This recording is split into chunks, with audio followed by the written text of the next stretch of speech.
to Mr. Earl Braddock. He is a beekeeper that is local. He is a member of the same club that I am, the Jacksonville Beekeepers Association. It's sucking the nectar, which is like a little watery substance that's inside the flower, and it's also getting the pollen dust all over it. And then it flies over here, and it's getting the nectar from that and loading up, and then getting more pollen on its legs and on its fuzzy body, and starts putting it in their basket. Then it goes to the next one. She flies back in there to see her friends, and the other little bees that are in there that are helping her help scrape the pollen off of her feet and off of her body, and she regurgitates. You know what that means? Another hive. If a hive gets overpopulated, too many bees, like in the springtime, the old queen will swarm. She will leave with about half the bees. But this is a built-out hive or frame that they have already pulled the honey. You see a frame. This is what a frame looks like before you put the honeycomb on it, and then they build it out. So I'll pass both of these around for you to take a look at. Just try not to poke holes in it. How's that? Yeah, please don't. So you'll get 5 of those frames full of bees called a super. This is a super. It's a shorter box, and this is where they will make pure honey for you. Or you can feed what's called down this way with a feeder. So they go in behind that, and they can drink a little bit of nectar water. All right?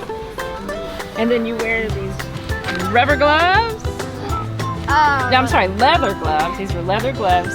Let's see. This is a smoker, and that calms the bees down.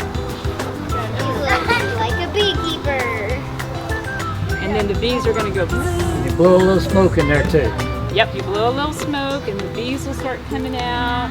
And then you're pulling the frames, and you're looking to see, is there honey? Is it capped? Are there any of those nuisance hive beetles or other kinds of things that are in there that don't belong in there?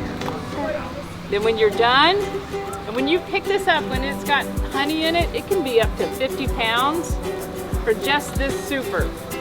That's how heavy it gets with honey, because honey's very heavy. A 10-frame hive, super, full of honey, will be about 3 gallons. Yep. And a gallon of honey weighs 12 pounds. This is actual beeswax that you can make chapstick with, soap, candles. So this would be fresh wax. It has a little bit of a honey smell, but you can pass that around. The most interesting thing I learned today is that 10 frames of queen bees and worker bees make 3 gallons of honey. That's a lot of honey. The queen bee can sing like 50 times and still be alive. Mostly the worker bees do all the jobs, and usually the drone bees are just the boys, and usually they just get kicked out of the hive, so they just die because they're never really needed, because only the worker bees do all the work with the flowers, and they do all the work with like the larvae and stuff. And so I'm surprised that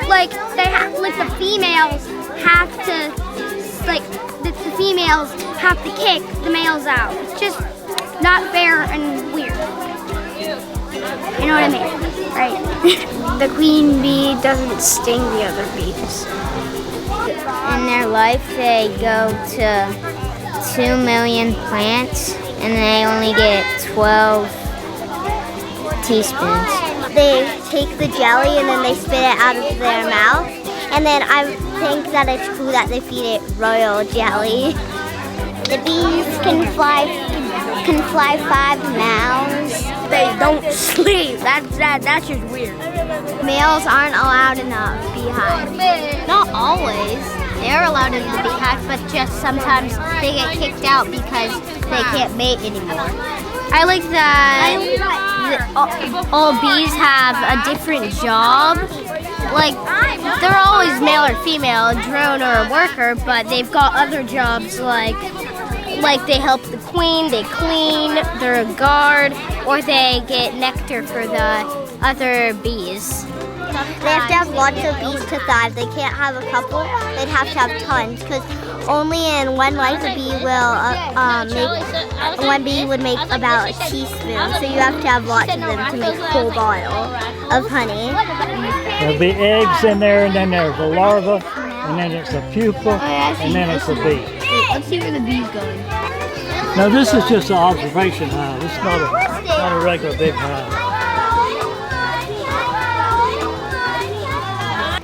What happens when a bee comes back from the dead? They turn into a zombie. Get it?